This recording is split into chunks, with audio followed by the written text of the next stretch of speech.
Hi friends, welcome back to my channel మా ఇంటి అభిరుచి. ఈ రోజు వీడియోలో చాలా టేస్టీగా చిక్కుడుకాయ సాంబార్ తయారీ విధానం ఎలాని చూసేద్దామండి. ఇదైతే చాలా బాగుంటుంది అనమాట, వన్ పాట్ రెసిపీ. ఇక్కడ తమిళనాడులో చాలా రకాల సాంబార్లు తయారు చేస్తూ ఉంటారని చెప్తూ ఉంటాను కదా ఎప్పుడు నేను.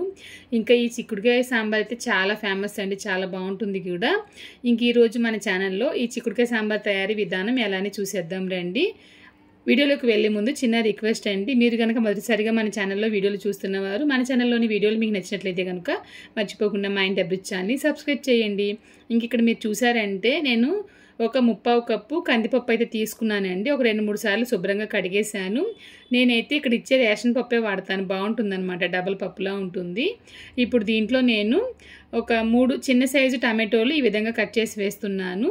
తర్వాత పచ్చిమిర్చి వేస్తున్నానండి. పచ్చిమిర్చి అయితే ఒక 5 వేసాను, ముందు 3 వేసి తర్వాత ఇంకొక 2 వేసాను. తర్వాత ఒక మీడియం సైజు ఉల్లిపాయలు 2 తీసుకుని ఈ విధంగా కట్ చేసి వేస్తున్నాను. ఇంక తర్వాత చూసారంటే చిక్కుడుకాయ సాంబార్ అని చెప్పాను కదా, ఇక్కడ వచ్చేసి ఇటువంటి పెద్ద చిక్కుడులే దొరుకుతాయి అన్నమాట. ఇంకా లావుగా కూడా ఉంటాయి, 2 ఇంచులు ఉండేలా కూడా చిక్కుడుకాయలు ఉంటాయి. మన సైడ్ దొరికే చిక్కుడులు అంటే నాకు చాలా ఇష్టం, వేపుడు చేయడానికి కానీ ఇగురు చేయడానికి కానీ. ఇంక ఈ చిక్కుడుకాయలు అయితే సాంబార్ పెడతాను అనమాట. ఇంకా చిక్కుడుకాయలు అయితే ఈ విధంగా కట్ చేసేసానండి. కట్ చేసేసి ఇది కూడా కుక్కర్లో వేస్తున్నాను. ఇంత అందంగా ఎందుకు చూపిస్తున్నానంటే ఒక తమిళం తీసుకుందాం అని చెప్పేసి ఈ కుక్కర్ వీడియో అనేది ఇంత అందంగా అయితే చూపిస్తున్నాను అనమాట. చిక్కుడుకాయలు నేను ఒక 100 గ్రాములు తీసుకున్నానండి. ఇప్పుడు దీంట్లో కొంచెంగా పసుపు వేసాను, కొంచెంగా మెంతులు వేస్తున్నానండి. తర్వాత కొంచెంగా జీలకర్ర కూడా వేస్తున్నా. తర్వాత కొంచెంగా ఇంగువ వేస్తున్నానండి.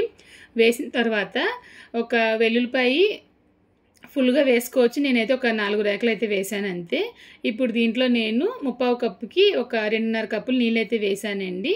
ఒకసారి బాగా కలపాలి. కారం అయితే నేను వేయలేదు, నేను దీంట్లో తమిళనాడు స్టైల్ కారం అయితే ఉపయోగించిపోతున్నాను. అది ఎలా అనేది వీడియోలో చెప్తాను చూడండి. బాగా కలిపిన తర్వాత మూత పెట్టి ఒక 2 విజిల్స్ అయితే సరిపోతుందండి. నేను వాడే ఈ ఇండస్ వ్యాలీ కుక్కర్ వచ్చేసి ఒక విజిల్కే పప్పు బాగా ఉడికిపోతుంది అనమాట. నాకు ఈ కుక్కర్ ఇచ్చిన దగ్గర నుంచి బాగా ఉపయోగపడుతుంది. ఎందుకంటే మటన్ కానివ్వండి, వేరే ఏది చేసినా ఇందులో త్వరగా అయితే ఉడికిపోతుంది. ఇంక నేనైతే ప్రెషర్ వచ్చేలోపు చింతపండు రసం అయితే చేస్తున్నాను. ఒక లెమన్ సైజ్ చింతపండు అయితే నానబెట్టి పెట్టాను అనమాట. చింతపండు బాగా నానిపోయింది, దాంట్లో ఉన్న పిప్పిని అయితే తీసేస్తున్నాను నేను. ఇంత అయితే సరిపోతుందండి, మన పులుపు తగ్గట్లుగా వాటర్ అయితే అడ్జస్ట్ చేసుకోవచ్చు. ఇప్పుడు దీంట్లో నేను తమిళనాడు కారం అయితే ఒక 1/4 కప్పు అయితే వేస్తున్నానండి. ఇంత కారం అని చెప్పి అనుకోకండి, దీంట్లో పప్పులు వేసి బియ్యం వేసి అన్నీ వేసి చేస్తారు కాబట్టి కారం వచ్చేసి మనం తినేటట్లుగానే ఉంటుందన్నమాట, బ్యాలెన్స్గానే ఉంటుంది. కారం వేసిన తర్వాత కొంచెం ఉప్పు కూడా వేసాను. వేసి బాగా కలపాలండి. మనం డైరెక్ట్గా అందులో వేసేసామంటే కనుక ఉండల కింద చుట్టేస్తుంది కారం. అందుకని చెప్పేసి ఈ విధంగా వాటర్లో మిక్స్ చేసి వేయాలి. మామూలుగా సాంబార్ పెట్టినప్పుడు ఏంటంటే మనం వెజిటేబుల్స్ వేపుతాం కదా, అప్పుడు ఈ కారం వేసి ఫ్రై చేసేయచ్చు. ఇప్పుడు అలా చేయలేదు కాబట్టి ఈ విధంగా అయితే చేస్తున్నాను. ఇంకా కుక్కర్ అయితే విజిల్ వచ్చింది, స్టవ్ కూడా ఆఫ్ చేసేసానండి. ఒక విజిల్లోని పప్పు అయితే బాగా ఉడికిపోయింది. చూడడానికి ఇలా ఉంది కానీ మెదిపినప్పుడు అయితే కరెక్ట్గా సరిపోతుంది అనమాట. ఇంకొకసారి గరిటతో ఈ విధంగా చేస్తున్నానండి. టమాటో ముక్కలు వచ్చేసి మీరు కావాలనుకుంటే అలాగే ఉంచేయచ్చు, లేదంటే మెత్తగా కూడా మ్యాష్ చేయొచ్చు. నేనైతే అలాగే ఉంచేస్తున్నాను.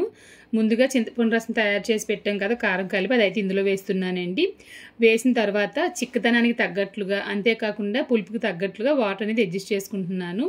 ఈ కారం వచ్చేసి బాగా చిక్కగా ఉంటుందన్నమాట. అందువల్ల మనం సాంబార్ పెట్టినా పులుసులు పెట్టినా చిక్కగా ఉంటుంది. దాన్ని బట్టి మీరు వాటర్ అనేది అడ్జస్ట్ చేసి వేసుకోండి.